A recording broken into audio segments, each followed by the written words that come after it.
Saludos y bienvenidos a cada uno de ustedes a este tiempo especial. Vamos a iniciar. Mi querida Anita, qué lindo verle, qué barbaridad. Hace falta a veces algunas personas, entre ellas Anita, cuando no se conecta. Ahí estamos, pero bienvenida. Y le doy el privilegio, mi querida Anita, guíenos en oración para empezar. Amén, paz. Es un gusto igual siempre poder compartir con ustedes, así que siempre muchas gracias por recibirme. Amén. Amén, bendito Padre Celestial. Gracias, amado Señor. Gracias, Padre, porque eres tan bueno, Padre amado, porque cada día nos das un aliento nuevo. Cada día, Señor amado, pones en nuestro ser el anhelo de conocerte, el anhelo de escuchar tu voz y saber más y más de ti.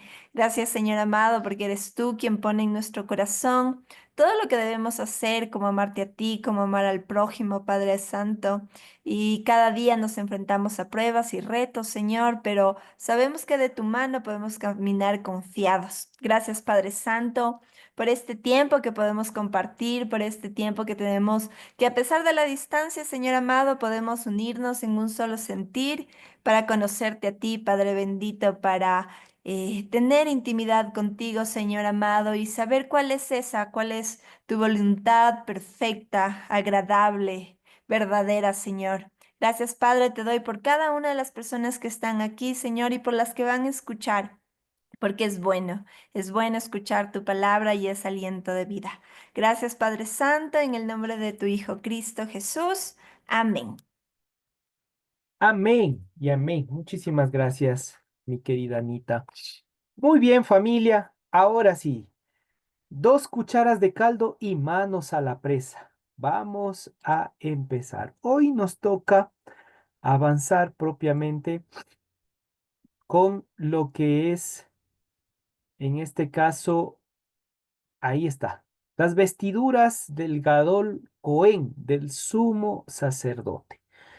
Esto se encuentra en el libro de Levítico, desde el capítulo 8 hasta el capítulo 10 es donde va a trabajar netamente esta sección. Previo a ello, ya habíamos hablado la semana pasada acerca de la consagración, la importancia de la consagración, el estar ahí en esa conexión constante con Dios, en vivir para Dios, el estar con nuestro Dios Todopoderoso. Y cuando usted va revisando, hay versículos importantes que trabajan estas vestiduras sacerdotales. Y ustedes pueden observar desde el verso 7, dice, y puso sobre él la túnica y le ciñó con el cinto. ¿Sí? Si nosotros podemos observar, aquí está toda la túnica, hace referencia a toda esta vestimenta, ¿sí? Todo eso tiene que ver con la túnica, una sola, y esa túnica como tal dice que fue sujetada por el cinto que está aquí, miren. Aquí está el cinto, ¿ya? Entonces ahí está el cinto que aparece en el verso 7. Le vistió después del manto y puso sobre él un efod. Toda esta parte voy a cambiar de color para que podamos ver. Aquí está. A ver, pongamos este. Toda esta sección que estoy ahorita poniendo, todo esto se llama efod, ¿sí? Esto de aquí. Ok. Dice que le vistió con el efod y lo ciñó con el cinto del efod y le ajustó con él. El 8 dice, luego le puso encima el pectoral, le puso dentro de él Urim y Tumim, que son las piedras que están internas. Esto de aquí es el pectoral. Aquí están colgadas las piedras Urim, Tumim y están las 12 piedras como tal. Después puso la mitra sobre su cabeza. Esto de aquí es mitra, ¿sí? La parte alta. Esa es la mitra sobre su cabeza y sobre la mitra enfrente puso lámina de oro, la diadema santa, como Yahvé había mandado a Moshe. Y tomó Moshe el aceite de la unción y ungió el tabernáculo y todas las cosas que estaban en él y lo santificó. y roció de él sobre el altar 7 veces y ungió el altar y todos sus utensilios. Va el 13. Después Moisés hizo acercarse a los hijos de Aarón y les vistió las túnicas, les ciñó con cintos, le ajustó las tiras como el Señor le había mandado. Entonces, las la túnica y toda la vestimenta sacerdotal es una ordenanza de parte del Señor presente en el libro de Levítico. Pero usted dirá, Isaías, ¿a mí qué me interesa que estén vestidos así? ¿Acaso hay alguna importancia para mi vida? ¿Acaso es algo especial para mí esto?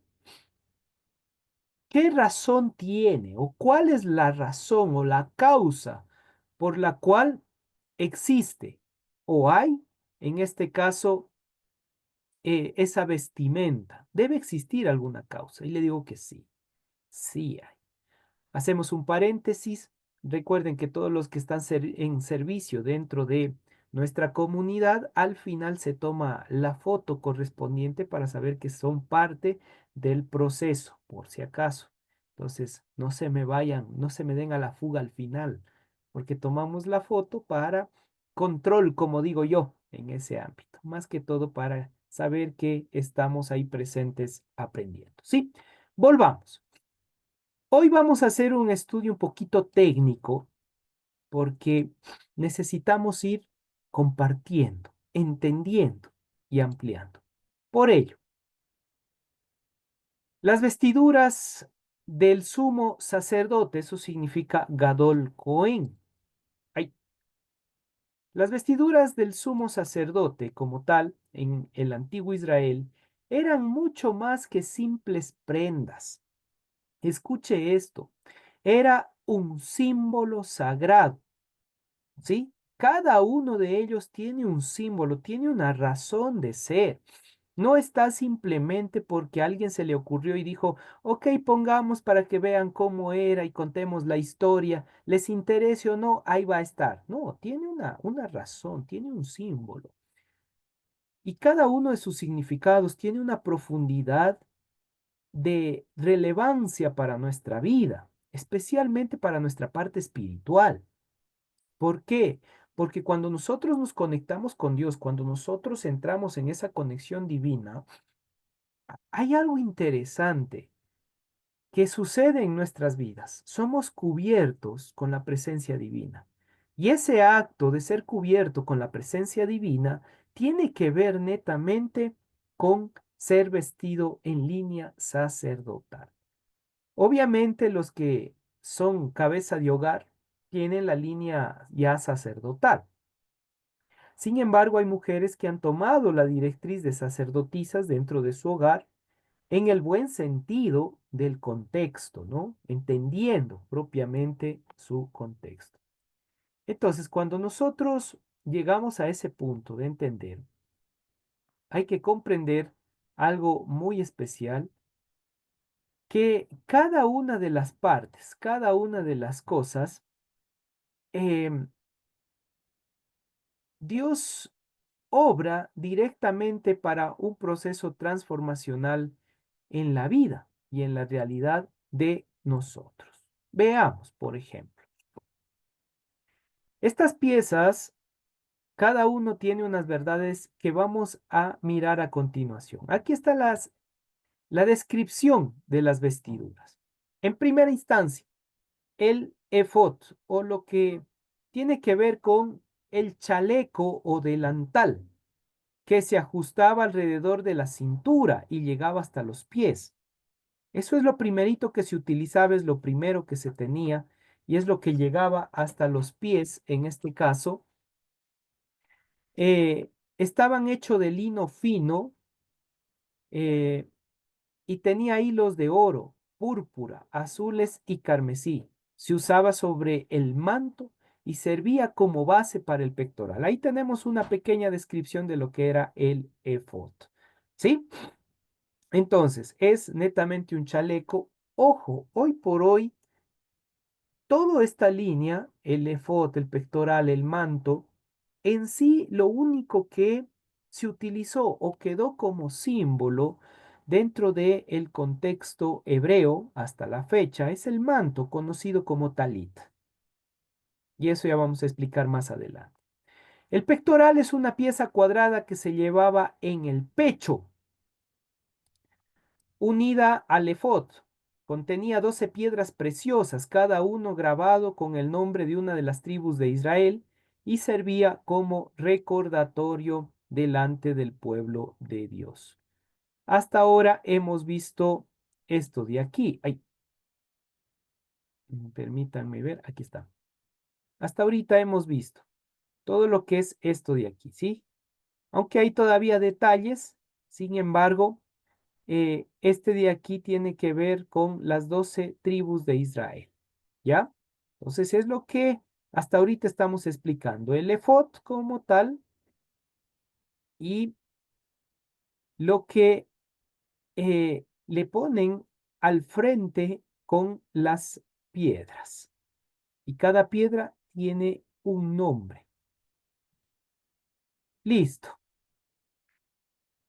Entonces, el pectoral y el efod. El manto es una túnica sin mangas de color azul que se ponía sobre el efod y el pectoral. Tenía campanillas de oro en el borde inferior que sonaban cuando el sumo sacerdote entraba y salía del lugar santísimo. Oiga, ahí hay algo importante. ¿Qué sucedía cuando el sumo sacerdote ingresaba al lugar santísimo y no sonaban las campanitas? ¿Qué dicen? ¿Qué pasaba? Había Ya no muerto. había Había muerte, es decir, murió el sumo sacerdote. Hagamos una reflexión sobre esto. Hemos visto hasta ahorita el efod, el pectoral y el manto. Tres cosas. Y las tres cosas tiene algo muy importante para nuestras vidas. Es como cubrirnos completamente, pero al final el manto, como tal, que luego quedó solamente el talit, al final queda con campanitas. Pregunto, pregunto, ¿qué significado tendrá esas campanitas? ¿Qué cree usted que significaba para ellos? No para el sumo sacerdote porque él entraba con las vestiduras, sino para los que quedaban afuera. ¿Qué Manera de representaba? avisar si todavía estaba vivo o no. Ok, entonces anunciaba si la persona que está adentro fue o no recibida en santidad por el Señor. Familia, aquí hay algo lindo. Cuando nosotros entramos en nuestro clamor delante del Señor, oración, o estamos delante del Padre, o los que somos pastores y nos toca estar al frente en el púlpito, o los que están en servicio, ya sea en ministerio de alabanza o cualquier otro ministerio, escuela dominical, etcétera.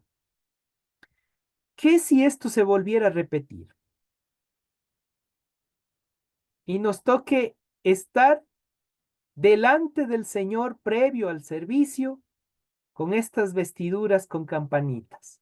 ¿Qué significa eso para usted ya visto desde ese ámbito? ¿Qué representaría para usted eso? Pueden abrir el micrófono y dar su opinión. Tal vez más compromiso, como un temor más punzante, tal vez. Ok, muy bien. Hay un Estar compromiso mucho en, más. estar en santidad. Estar en santidad. Ok, ¿qué más? ¿Qué cree usted? ¿Qué pasaría hoy si usted tiene que entrar delante del Señor en el ministerio que le toque con esas vestiduras y campanitas? Hagamos la pregunta más personal, ya.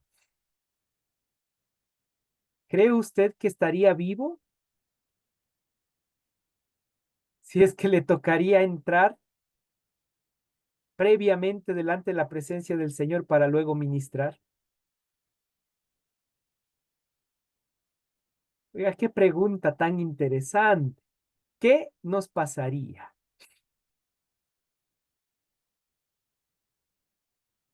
¿Qué nos dicen? ¿Creen que nos tocaría morir? Tendría de muerto más de 20 años, dice. Había gente nueva cada culto porque Habría gente nueva, dice. Ok. Hola, pastor, buenas Mi noches. hermana Sonia, Dios le Estoy de bendiga. acuerdo con mi hermano Pablo. Definitivamente la prueba no la pasaría, salvo que Dios Padre me mirara a través de Jesús. Nada más, pastor. Porque de resto, por mí, pues definitivamente no. No Qué saldría increíble, de allí sino tirada por las cuerdas.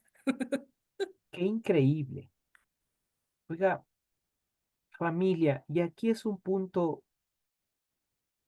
pongámonos la mano en el pecho, en el corazón. ¿Cuántas veces llegamos a la iglesia a ministrar y hay pecado en nosotros? Y como dicen algunos, nos hacemos los locos. ¿Cuántas veces hay algo en nosotros que no está acorde, no es correcto? Y aún el Mesías hizo referencia que antes de que des tu ofrenda, si tienes algo contra alguien, ve y primero restaura y de ahí presenta la ofrenda. ¿Cómo estamos delante del Señor para ministrar, para enseñar? Por eso dije, esto de las vestiduras no está de loco, no es porque alguien le puso por poner, es porque hay una esencia que nos llama la atención profundamente y nos está diciendo, hey, hey, a ver, pilas, pilas, es tu turno de pasar al frente, a ver, ponte. En este caso, el manto con las campanitas, porque si no estás en santidad, te toca. Mi querida Anita, Paz. Bueno, no sé si sea muy loco lo que voy a decir, pero justo estoy leyendo Éxodo y Romanos. Y, por ejemplo, en Romanos argumenta esta parte de que somos justos por la fe, ¿no es cierto? Y solo a través de la fe podemos ser salvos, porque la ley nos revela que pecamos, ¿verdad? Pero solo es a través de la fe que podemos llegar a ser justos. Y en Éxodo, Moisés le dice a Dios, ¿no? Y le dice, pero ¿quién soy yo? Y es interesante porque la respuesta de Dios no estaba basada en quién era Moisés, sino en que Dios estaba con él. Entonces, pienso que si en este tiempo nos tocaría estar así, tal vez reflexionaríamos más, como tendríamos este principio de reflexionar más porque nuestra vida está en juego, ¿no? Em, pero es que no depende de nosotros y de los errores que nosotros podamos cometer, porque vamos a cometer muchos errores, sino del hecho de que es Dios quien está con nosotros. Pero claro, la gran diferencia es que qué tanto nosotros reflexionamos y hacemos una introspección hacia realmente estoy caminando con Dios, realmente estoy haciendo lo que Dios me pide, realmente estoy creyendo lo que Dios me dice y no sé, creo que no seríamos suficientes. así es, así es. Miren que, gracias Anita por esa aproximación. Realmente entendemos que es por fe, de acuerdo al libro de Romanos, Gálatas, que presenta la línea de la fe, libro de Efesios.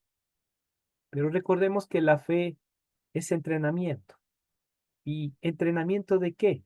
De lo que ya hemos leído desde el capítulo 1 hasta el 7 de Levítico, consagración.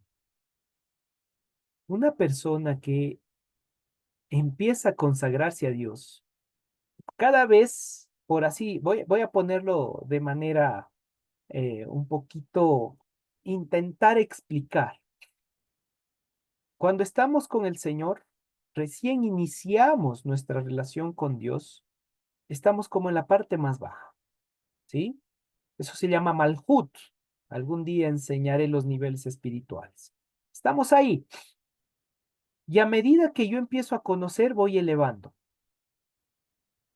A mayor elevación, por así llamarlo, a mayor conexión espiritual, mayor responsabilidad en el ámbito físico.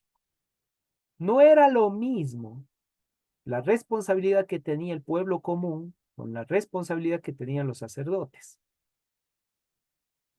No es lo mismo el sacerdote que el sumo sacerdote. Y no era lo mismo el sumo sacerdote, en este caso, con Moisés. ¿Sí? Entonces, es como que a medida que iban conectándose en el ámbito espiritual, había mayor responsabilidad. Eso es lo que nosotros debemos entender en el texto levítico. ¿Quién nos cubre con esa vestidura? ¿Quién nos pone el manto, el efod? ¿Quién nos pone la coraza? ¿Quién nos pone el cinto? El que nos pone es aquel que nos llamó a vivir en santidad. ¿Y qué es vivir en santidad? En santidad es vivir conectado con Él.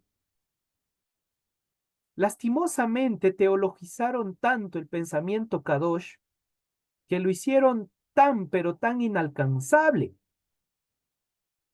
Y entender que en el término hebreo antiguo y dentro de las concepciones de los Yehudim, Kadosh, santo, significa consagrarme a Dios para vivir para Él y permitir que Él obre en mí. Por eso dice el Señor, ¿qué es lo que yo deseo? Un corazón contrito y humillado, es decir, un corazón que constantemente esté en arrepentimiento de sus actos.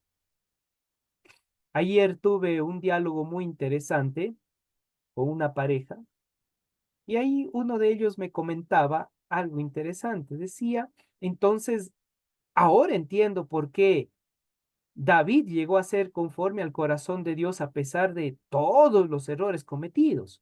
Sí, porque a diferencia de Saúl, apenas pecó, David dijo, clama a Dios por mí, así le dijo a Natán. Y él empezó en humildad delante del Señor a ponerse cilicio, que es una vestidura dura, y se ponía ceniza hasta que cumplió el ciclo. Y luego se levantó. Entonces, ¿qué nos muestra eso? Proceso de humildad, y eso es línea de santidad. Una persona que dice ser santo, pero es egocéntrico, literalmente esa persona no ha vivido la santidad. Por eso digo, hemos complicado tanto el sentido de la santidad. Claro, a su vez a mí me dieron 3 niveles, 3 cursos de santidad cuando estudié en el seminario. Santidad 1, Santidad 2, Santidad 3, entera santificación. En fin, por eso digo, nos complicaron tanto. ¿Y dónde se manifiesta realmente esa santidad? En la conexión que usted tiene con Papá Dios. Que usted como tal se consagre a Dios y permita en humildad vivir su conexión con Dios. Oiga, qué lindo. Y el momento que usted hace eso, ya no hay el peligro que no suene las campanitas al entrar al lugar en la presencia de Dios. ¿Sí? Oiga, interesante. ¿Algún comentario que usted tenga sobre el tema o avanzamos? No, buenas noches. Mi querido Eh, Reinaldo. eh, Cuando usted nos enseñaba del término Teshuvah, que básicamente es lo que nosotros trasladamos ahora a lo que conocemos como arrepentimiento. No sé, de acuerdo a lo que usted nos ha enseñado, considero yo que el término es un poco más profundo, ¿no? Y ahora cuando usted nos dice que David vivía en ese constante arrepentimiento, más o menos lo que diría es una constante dependencia y un constante regreso a la fuente para reconocer Teshuvah. que básicamente no somos nada sin Él. Algo así sería para Exacto. efectos prácticos. Para efectos prácticos, eso es Teshuvah, verdadero arrepentimiento. Es estar constantemente retornando al origen, por así decirlo. Muy bien, mi querido Reinaldo, gracias por esa aportación. ¿Alguna otra aportación previo a avanzar? Una pregunta, pastor. Eh, las vestiduras sacerdotales, ¿tendrá algo que ver con lo que dice Pablo en Efesios de las armaduras de Dios? Ya, la armadura de Dios toma otro contexto, que sí, vamos a estar analizando, pero va en otro contexto. ¿Por qué? Porque sí, tiene cierta relación, pero hay un escrito que es el libro de Eclesiástico, que es un libro apócrifo, en donde también aparece la armadura de Dios.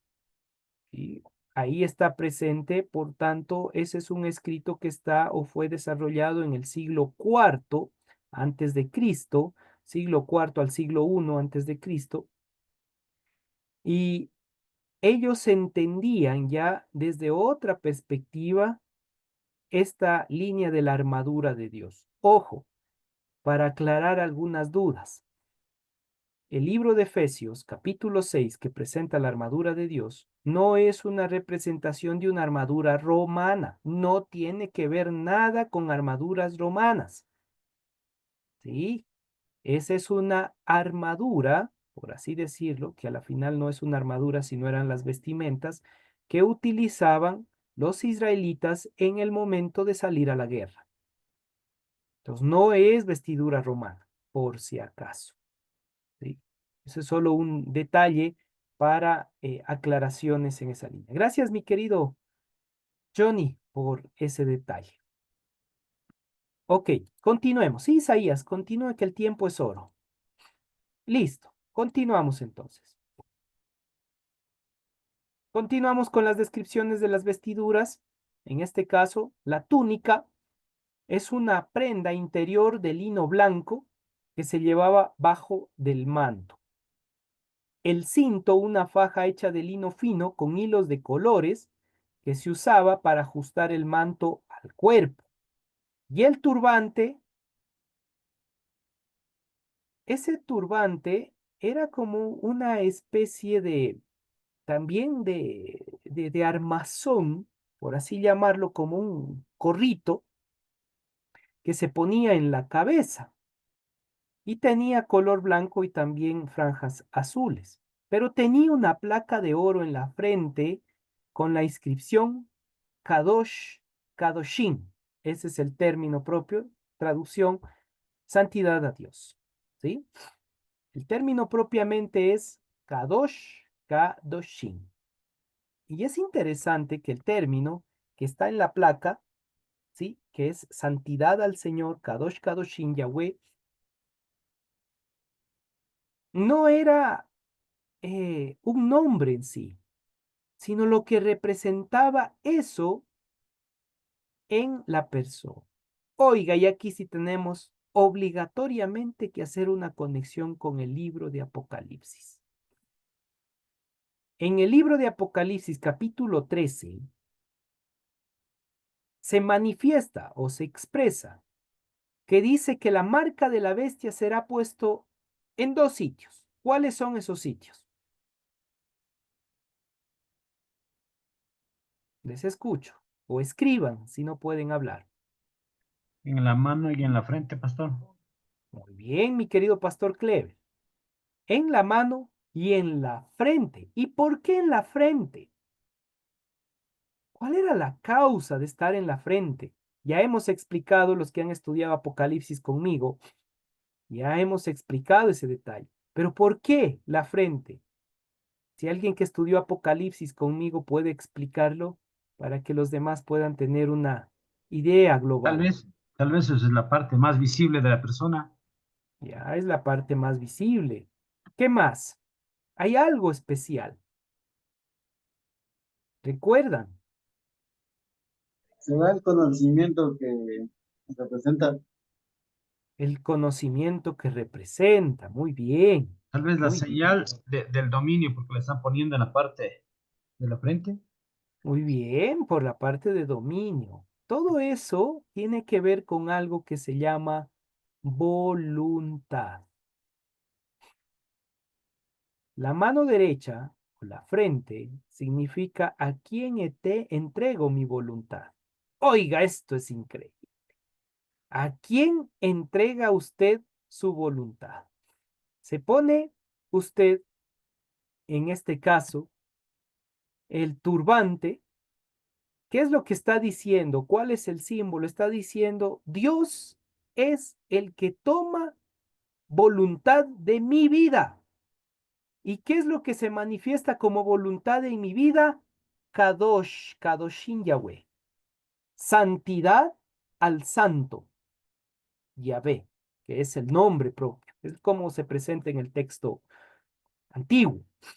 Entonces, familia, si Kadosh significa dejarse cubrir o entregarse plenamente para vivir conforme a lo que Dios exige, y nosotros tomamos una decisión de entrega voluntaria de consagración, usted está diciendo, yo me pongo el turbante en donde está la diadema que dice, vivo en santidad para el santo, cuyo nombre es Yahweh. Oiga, qué increíble. ¿Qué es lo que llevamos nosotros en la frente como voluntad diariamente? Meditemos un poquito. Seamos un poquito más directos. Los que están en servicio dentro de la iglesia, ¿con qué voluntad llegan a servir? ¿Con su voluntad? ¿Por obligación? ¿Porque le exigen? ¿Porque no hay de otra? ¿Por creer que si hago esto, Dios se va a consagrar o congraciar conmigo, perdón? ¿Cuál es el punto al nosotros servir a Dios? Oiga, esta pregunta es increíble y nos confronta. ¿Por qué? Porque si mi voluntad no está otorgada, entregada a Dios, no he entregado mi voluntad al Señor, al Santo bendito sea, literalmente, ahí sí deberíamos ser desechados del servicio. A veces llegamos a servir peleados con la pareja. Llegamos a servir enojados. Llegamos a servir pensando que sirvo al pastor para caerle bien. Llegamos a servir porque me tocó servir, por obligación. Llego a servir porque si no me quitan la chamba, viene otro y ocupa mi lugar. La consagración al Señor es clave. ¿Por qué estudiamos el libro del Levítico? Para entender cómo yo debo vivir una consagración en santidad con el Señor. Y eso lo dijimos desde un principio. Desde que iniciamos el estudio del Levítico, arrancamos con eso. Consagrar nuestras vidas en santidad, ser sacerdotes y sacerdotisas para el Señor. Punto. Y ahora nos encontramos con esto. Medite, piense, luego exista, como dice el filósofo. ¿Hasta qué punto usted ha llegado a servir en pecado?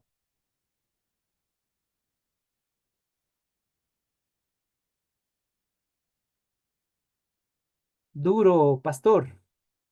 Eso está durísimo. Sí, porque es una realidad que hacemos todas las semanas. Por eso yo les insistí, especialmente a los que están en servicio dentro de la iglesia, lleguen temprano para la oración.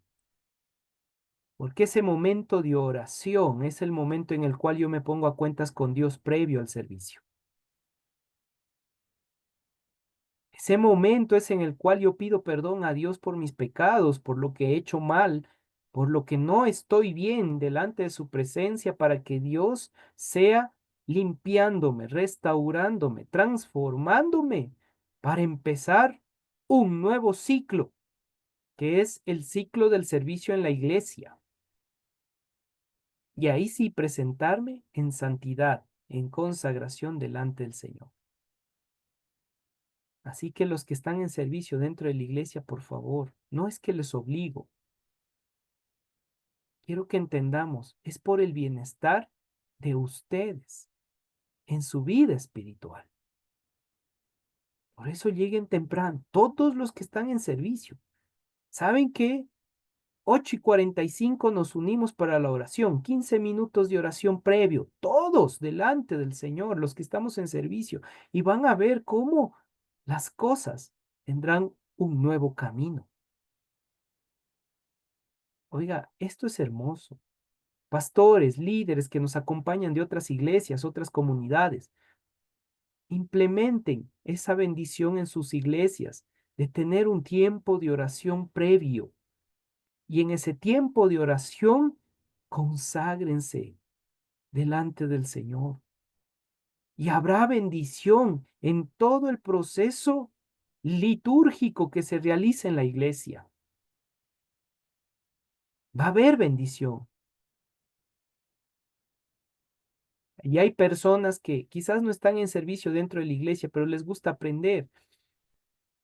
Y a veces son los que más temprano llegan. Gracias por esa fidelidad y gracias por esa bendición.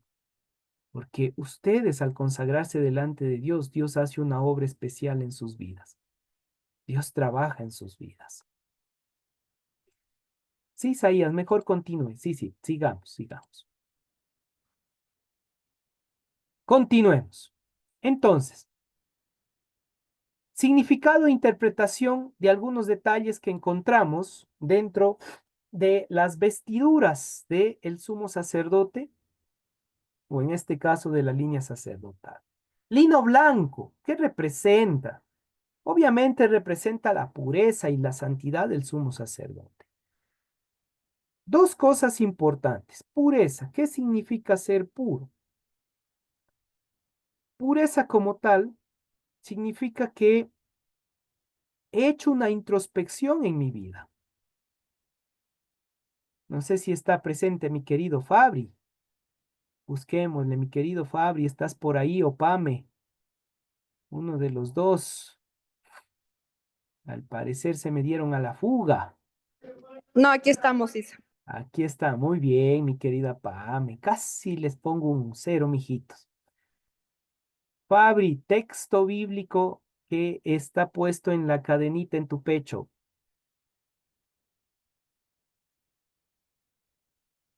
Examíname, oh Dios, y conoce mi corazón. Prueba mi mente y mis pensamientos, y ve si en mí hay camino de perversidad, llévame al camino de la eternidad. ¿Proverbios o salmos? Eso es Salmos. Ah, muy bien, muy bien. ¿Sí escucharon lo que Fabri acaba de decir? Eso es pureza. Estar delante del Señor y decir, examíname, oh Dios, y mírame. Si es que hay intención malvada, o está inclinado mi corazón a camino de perversidad, o hay algo que no está conforme a ti, cámbialo. Trabaja en mí, púleme. Ese es el sentido pleno de la fe, porque la fe es ese proceso en el cual Dios nos prueba. Es cuando entramos en el examen para ver cómo vamos. Eso es pureza. Ser puro, como tal, no es lo que decía Hitler, que somos sangre pura, arianos. descendientes de ángeles. No, no tiene nada que ver con eso. Ser puro significa que usted y yo permitimos que Dios nos examine diariamente. Y eso es el símbolo del lino blanco, de las vestiduras blancas. Y recuerdan que en el Apocalipsis nuevamente aparecen las vestiduras blancas, por eso estamos haciendo conexión. Y dice, ¿quiénes son aquellos con vestiduras blancas? Son aquellos que no se han contaminado con el sistema de este mundo. Estoy parafraseando, no estoy interpretando el proceso. Ah, o sea que el puro es aquel que permitió que Dios le examine y mientras le hacía ese proceso de examinar su vida y su cuerpo, inmediatamente empezaba a limpiarle de la contaminación de este sistema de maldad. Oye, qué increíble. Así que, como para meditar el día de hoy, examíname, oh Dios, y pruébame. Y si hay camino de perversidad en mi mente o en mi alma, cambia eso. Siguiente símbolo, el oro. Oro significa o hace referencia a la gloria y majestad de Dios. Como dice ahí, filos de oro, tenía las cuerditas eran hechos también con hilos de oro. Y ese es ese símbolo de la gloria. Aquí hay que explicar algo. El término gloria, que está presente propiamente en el texto, aquí tenemos, a ver, pongamos otro color que no se ve claramente. Aquí tenemos gloria. El término hebreo como tal es ka'abot, así como suena, ¿sí? Es ka'abot. Aquí le voy a escribir ka'abot. Y esta línea de ka'abot significa plenitud o esplendor. Entonces, ¿qué es lo que dice el texto en este ámbito? El oro simboliza esa plenitud o esplendor y majestad del Dios Todopoderoso, pero no de lo que ese eterno Dios está haciendo hacia afuera, sino lo que está haciendo en mi realidad de vida, lo que está haciendo internamente en nosotros, lo que Dios hace en nosotros. Y Él manifiesta su esplendor, su majestad, su gloria. El oro es el símbolo de ese esplendor de Dios en nuestras vidas. ¿Sí? Por razones tiempo avancemos. Los colores púrpura, azul, carmesí se asocian con la realeza y la divinidad.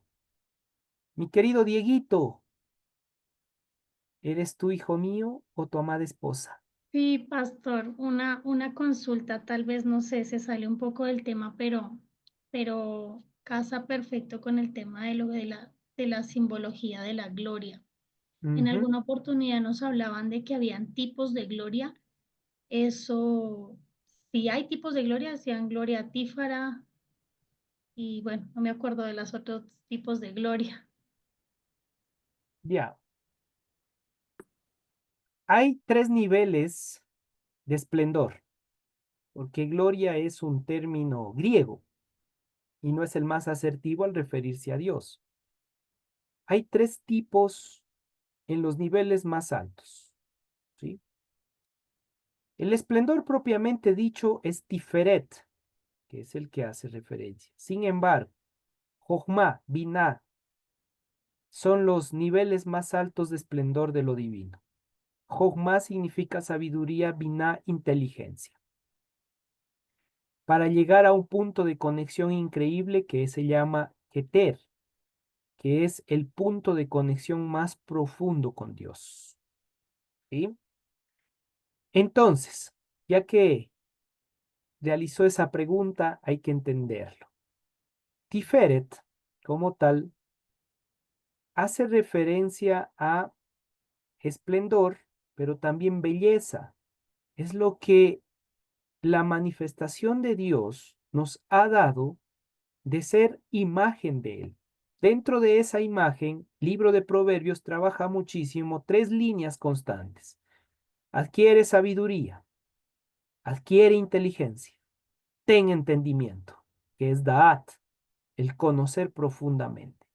Entonces, ese viene siendo las manifestaciones de esplendor de Dios en la vida del ser humano. Bueno, hasta ahí, porque el tiempo avanza. Mi querido Reinaldo, No, perdón, pero al rato que topa eso, me hace acordarme de algo. Se necesita estar en el Keter para tener Da'at, o con el Da'at llego al Keter. con la unión de las 9 conexiones que usted ya conoce un poquito más, ¿sí? Ok, ok. Entonces no es Pero con la solamente unión perdón, con la unión de las 9 llego al Da'at.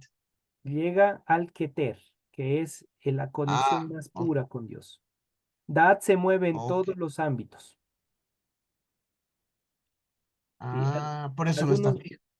algunos van a decir que están hablando estos dos. Es el árbol de la vida, visto desde el contexto más profundo del texto sagrado. ¿Sí? Eso estamos en diálogos con Reinaldo. Por eso decimos, ya cuando entendemos los niveles espirituales, esos tres niveles, Tiferet, que nos va a llevar a esa línea de Da'at, Jochma y Binah, que son los ámbitos más profundos, se manifiesta la plenitud de Dios. Y eso vamos a ir viendo a medida que vayamos avanzando en el texto sagrado. ¿Sí?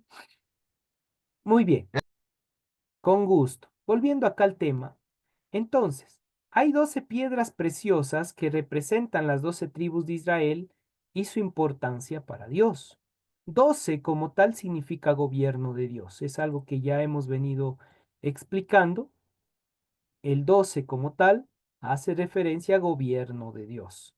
Las campanillas de oro son sonidos que recordaba la presencia del sumo sacerdote cuando está en servicio delante de Dios. El momento que Dios le dice hasta aquí llegaste, hijito, deja de sonar esas campanillas. Mi querida Anita, Paz, una consulta respecto a las piedras. Em, Hay, por ejemplo, este tipo de piedras preciosas y en la Biblia también en ciertos puntos habla de las piedras, pero ¿tienen las piedras algún tema de nivel energético? sí, toda piedra tiene una causa energética, una razón de ser y un principio dado, de acuerdo a los colores que tiene. Cada piedra tiene su color que permite, como decir, su razón de ser. Esa línea energética que cada piedra tiene, también a su vez tiene que ver con la estabilidad en la realidad de un pueblo. Por eso las piedras, las 12, tienen una representación de estabilidad en Israel. Si falta una, todo Israel entra en desequilibrio, entendiendo bien el término de equilibrio, ¿no? Entonces, por esa causa están presentes. Y las piedras que iban en el pecho, en el pectoral, en este caso del sumo sacerdote, era porque el momento de ingresar al lugar santísimo, la presencia de Dios era tan fuerte que aún esas piedras permitían canalizar la energía de Dios el momento que estaba presente el sumo sacerdote en el lugar santísimo. Entonces no estaban tampoco de solo porque se les ocurría, tenía una causalidad, físicamente hablando, ¿no? Entonces ese es el detalle. Gracias, mi querida Anita, por la pregunta. Gracias, Paz. Ok, viene la placa de oro, que es la declaración de santidad como su sumo sacerdote, que es santidad al Señor. Muy bien, la relevancia para nuestros días, para ir cerrando ya, para ir concluyendo. Aunque el sacerdocio en el libro del Levítico y sus vestiduras ya no existen propiamente dichas porque no hay el templo, ¿sí?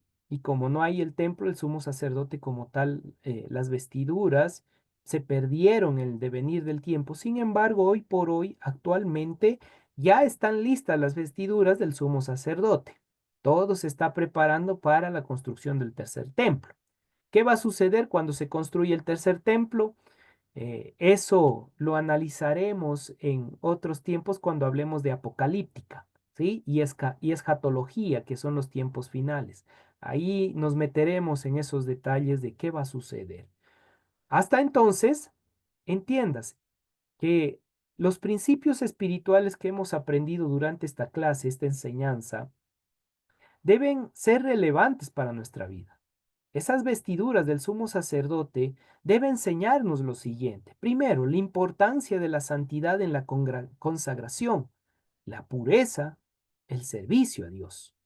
Ojo, si estamos sirviendo en la iglesia o aún fuera de la iglesia, yo quiero servir a través de mi estilo de vida y comportamiento a Dios, su santidad, su pureza, su consagración es fundamental. Número dos, la necesidad de recordar y valorar al pueblo de Dios es importante. En primera instancia, Israel, quiera o no, fue elegido por Dios. Nos guste o no nos guste, es una realidad. Y eso continuará. ¿Por qué? Porque dice el libro de Romanos que llegado su tiempo, ellos volverán a tener su esplendor. ¿Sí? Hasta eso nosotros tenemos la oportunidad de marcar la diferencia. La importancia de la alabanza y la adoración en medio del proceso, porque ya al saber que estoy a cuentas con Dios, hay gozo en el corazón y hay júbilo, y ahí viene la alabanza. Y la adoración es todo el proceso general que hacemos delante del Señor en el servicio. La necesidad de recordar la santidad de Dios es constante. Todos los días, examíname, oh Dios, y mira cuál es mi camino. Importantísimo. Conclusión. Con todo lo que hemos visto, al estudiar el significado de las vestiduras del sumo sacerdote, podemos obtener una mayor comprensión de la santidad de Dios. ¿Qué más obtenemos? La importancia del servicio y la necesidad de vivir una vida en pureza y dedicación. Es importante recordar que el significado de las vestiduras del Gadol Cohen son complejas y tienen múltiples interpretaciones. Pero la aproximación que hemos dado hoy es netamente en el ámbito de servicio. ¿Qué es lo que estamos haciendo? Y por último, la información aquí presentada es solo una introducción a este tema fascinante. En una hora no vamos a ver tanta bendición. ¿Usted quiere conocer más acerca de esto? Hay una bibliografía completa que usted puede revisar. Libros, artículos, recursos en línea que le puede ayudar muchísimo. Esto es la bibliografía de investigación que yo utilicé para esta indagación, este estudio que hemos realizado el día de hoy. ¿Sí? ¿Por qué lo voy a hacer ahora de esta manera? Para que cada uno de ustedes, si así lo desea, pueda avanzar, conocer y ampliar su relación con Dios. ¿Sí? Entonces, hemos aprendido un poquito más de este hermoso proceso de bendición. Yo tengo una consulta, pastor. Sí, mi querido pastor Clever, le escucho. El verso 23 dice, del capítulo 8, dice, y lo degolló y tomó Moisés de la sangre y le puso sobre el lóbulo de la oreja derecha, Aarón, sobre el Ujú. dedo pulgar de su mano derecha y sobre el dedo pulgar de su pie derecho. ¿Qué significa? ¿Qué símbolo, significado tiene To- esto? toda parte derecha significa la voluntad, igual que la frente. Por eso, mano derecha, frente o lóbulo derecho, toda la parte que representa lo derecho hace referencia a mi entrega voluntaria. O sea, lo que está ahí haciendo referencia es que Aarón voluntariamente está presentándose para el servicio sacerdotal.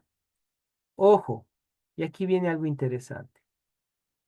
Si nosotros voluntariamente nos entregamos al servicio, y gracias, Pastor Clever, por traer esto a colación, Si nosotros voluntariamente nos presentamos al servicio, ¿por qué después está regañadientes sirviendo?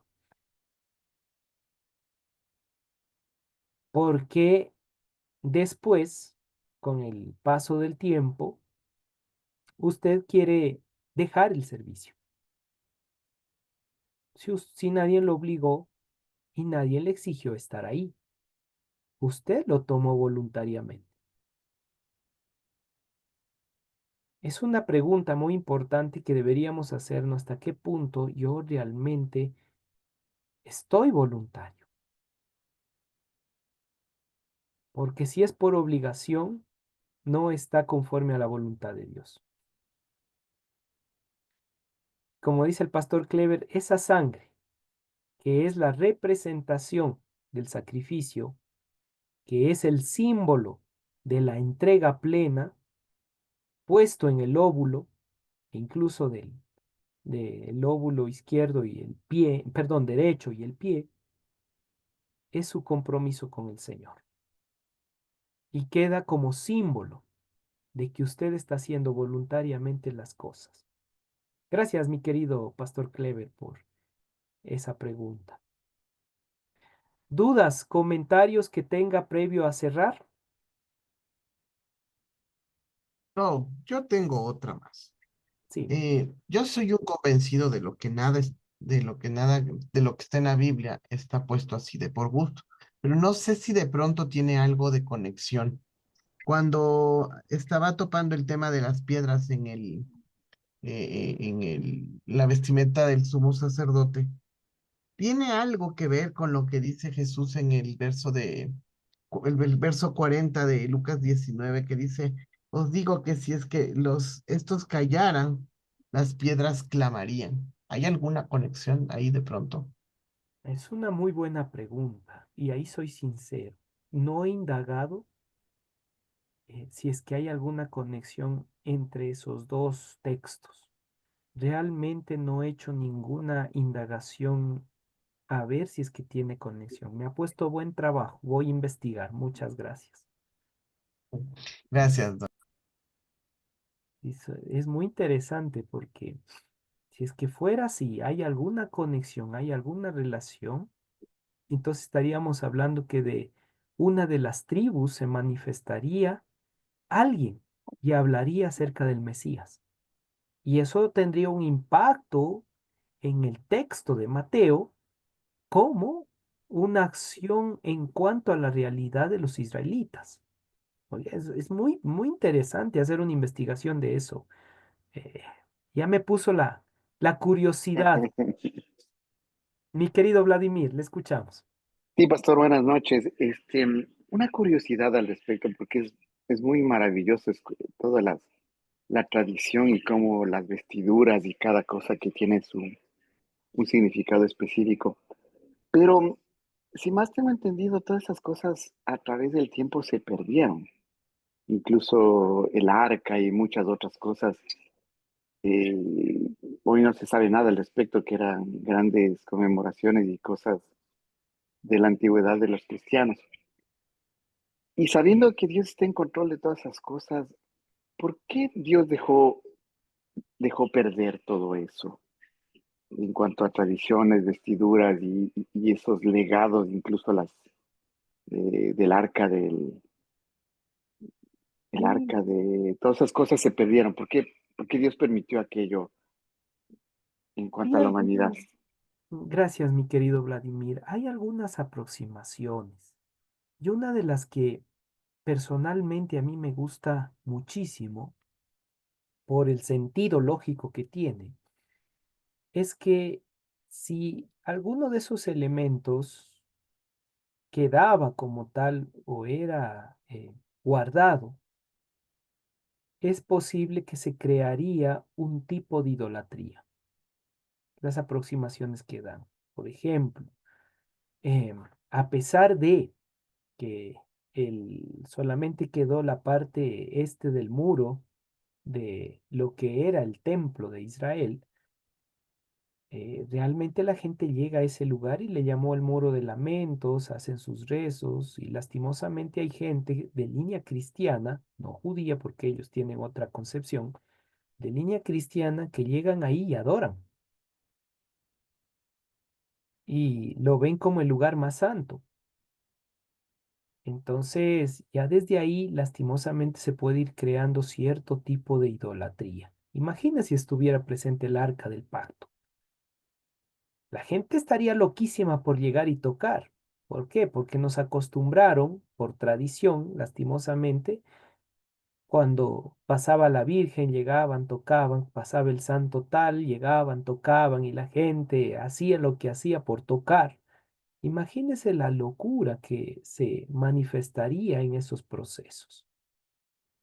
Entonces, yo creo que en la sabiduría de Dios, y no solamente soy yo, hay un grupo de eruditos que tienen esa misma directriz, hacen referencia que no se manifiesta todavía estos detalles por esas causas. Entonces, más de eso no podría referirme, mi querido Vladimir. ¿Sí? Muy bien, Gracias, pastor. con gusto, con gusto. Pastor, tengo otra pregunta. Mi querido Clever, con gusto. El, si- el significado de la piedra, de las piedras Urim y Tumim, ¿son luces perfectas? Sí, hace referencia a energía de manifestación. Sí, es como eh, Urim, aquello que se manifiesta desde lo más profundo. Turim, cómo se va a manifestar a la realidad aquí y ahora. Entonces tiene sus símbolos. ¿Y cuál es? Ese es el símbolo que tenían. Claro, es el entendimiento, la manifestación de la luz en este caso, o sea, de como reflejo. Entonces, ¿cuál es el reflejo de la persona que se pone? Dicho de otra manera, que estoy reflejando espiritualmente el momento que estoy en el servicio. Ese sería como la aplicación más asertiva. ¿Estoy manifestando dolor, angustia al pueblo o estoy trayendo libertad, restauración y redención? ¿Qué estoy manifestando el momento que yo desarrollo mi servicio para Dios?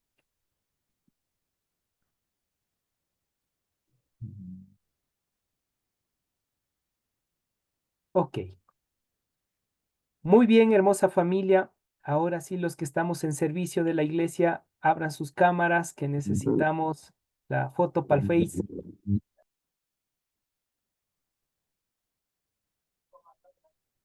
Enciendan sus cámaras, por favor. Nadie, sí, qué barbaridad. ¿Cómo no me hacen caso? Eso ahí, qué bonito se les ve. Aquellas personas que estamos en servicio, ahí, todos para la foto.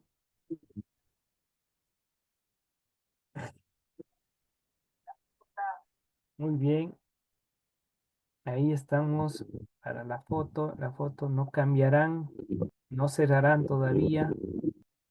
Que ahí estamos. Muy bien. Listo, ahí estamos ya. Muchas gracias. Hermosa familia, que el Señor les bendiga grandemente, que el Señor guarde sus vidas, su entrar y su salir en todo tiempo. Y recordemos lo que hoy hemos estudiado, consagración, santidad y presentarnos en pureza delante del Señor en el servicio. Hagámoslo eso diariamente y vivamos una conexión con Dios.